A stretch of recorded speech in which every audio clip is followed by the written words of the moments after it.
Obesity and over weight ரெண்டுமே வந்து கேன்சருக்கு வந்து ரிஸ்க் ஃபேக்டர்.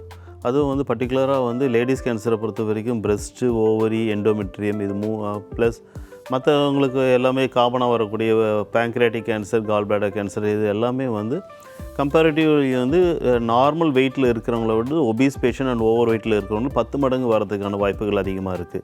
ரெண்டு மெயின் பிரச்சனை வந்து என்னென்னா, ஒபிசிட்டியில் வந்து அவங்களுக்கு வந்து ஃப்ரீ ரேடிக்கல்ஸ் வந்து ரொம்ப அதிகமாக இருக்குது. அதாவது அந்த ஃப்ரீ ரேடிக்கல்ஸ்ன்றது நம்ம உணவு ப்ளஸ் வந்து ரத்தத்தில் இருந்து வரக்கூடிய இது அது வந்து உறுப்புகளை வந்து இன்ஃப்ளமேஷன் ப்ராசஸ் வந்து ப்ரொசீட் பண்ணுது. ஸோ அப்படி இருக்கும்போது அவங்களுக்கு கேன்சர் இன்சிடன்ஸ் அதிகமாக இருக்குது. ரெண்டாவது வந்து ஒபிசிட்டியோட கூட வந்து அவங்க டயபெட்டிக் இருக்குங்க. Uncontrolled diabetes one of the risk factor.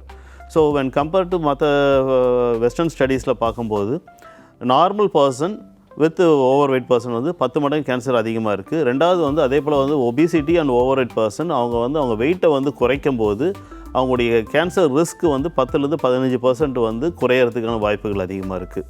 So நம்ம லேடிஸை பொறுத்த வரைக்கும் வந்து மெயினாக வந்து மெனோபாஸ் ஆன பிறகு வந்து அவங்க வெயிட் போட ஆரம்பிச்சிடுறாங்க. ஸோ வெயிட் இன்க்ரீஸ் ஆகும்போது வந்து மெனோபாஸ் டைமில் வரக்கூடிய கேன்சர் மெயினாக breast cancer, ovary and endometrial cancer இது எல்லாமே வரதுக்கான வாய்ப்புகள் அதிகம்.